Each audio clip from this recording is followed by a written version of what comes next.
Well, boys and girls, just when things seemed bleakest, I had a chat with a colleague and dear friend of mine, and he brought me a bunch of weird and quirky obsolete phones.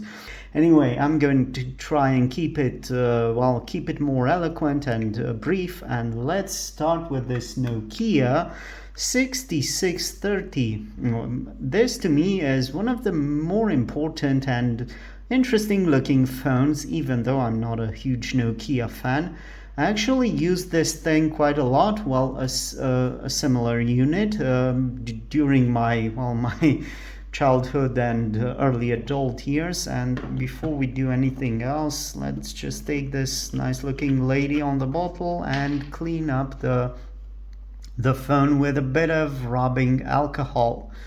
It's not really that dirty, but it does have some, I don't know, some marks and scuffs on it and maybe a bit of grime.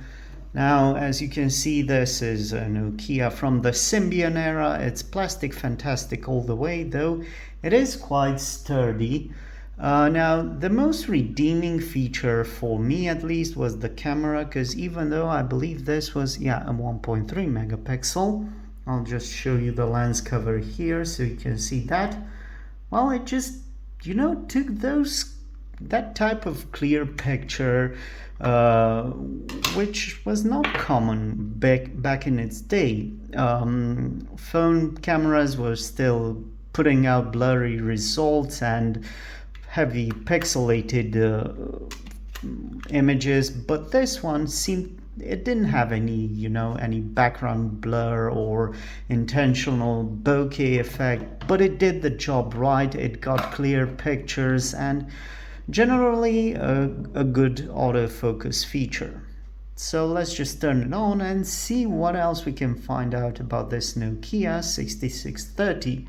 By the way, it starts right up, even though it was held in a drawer for quite a lot of time. I just charged up the battery, and wouldn't you know it, good old Nokias, they just turn on.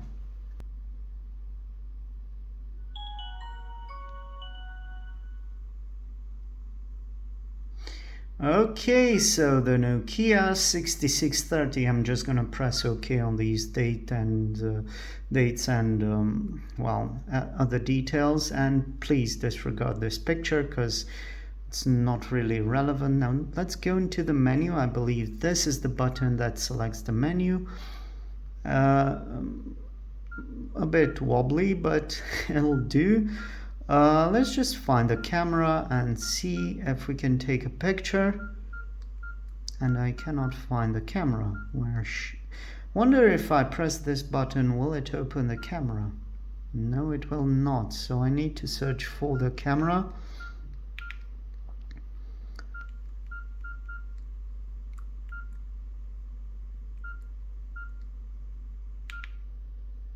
Okay, so there it is, the camera, and I'll try to take a picture.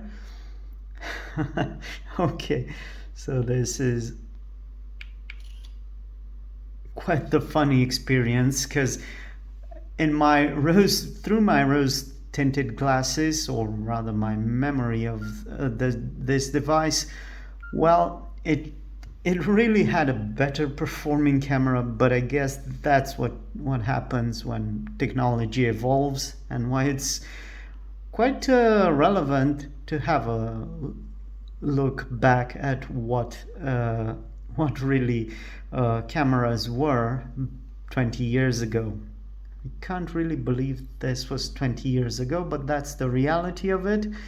I tried to sound a bit more upbeat about this video, but it turns out it's just a nostalgia driven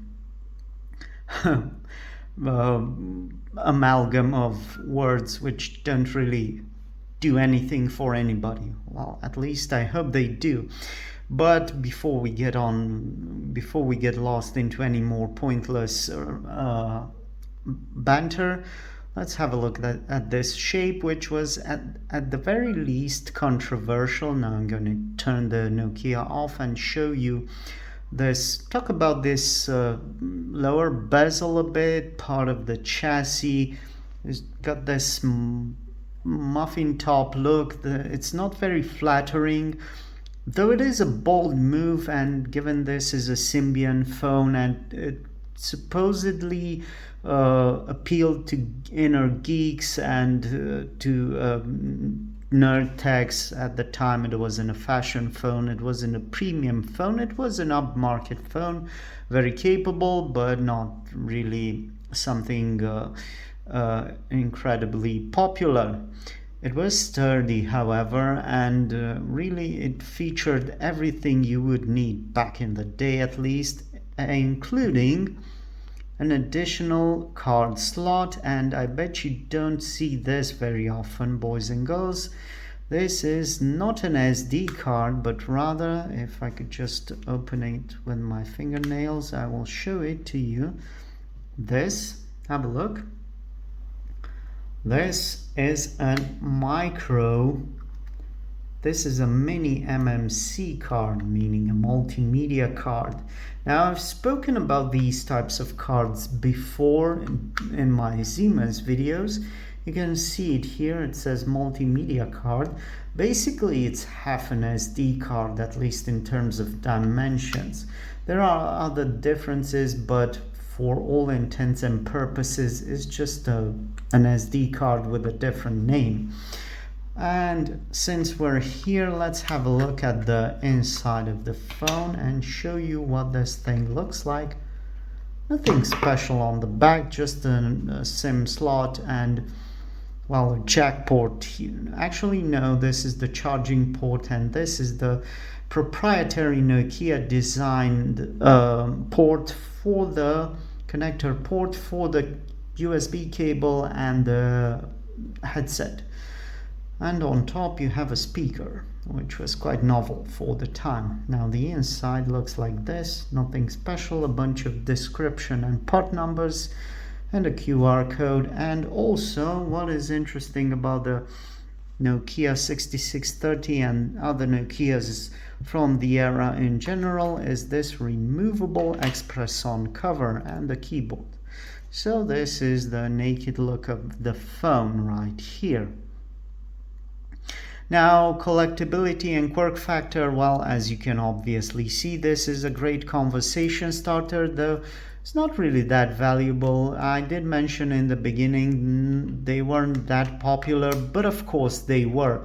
They weren't the top seller from the Nokia roster, but still I believe Nokia made a bucket load of these types of smartphones, so they're not really that valuable.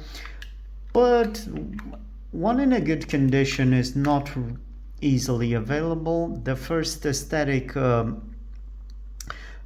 hiccup is here, where this fake cover lens also had a plastic rubbery thing to it, which disintegrates over time. So this type of phone, it's not easily available in a pristine condition.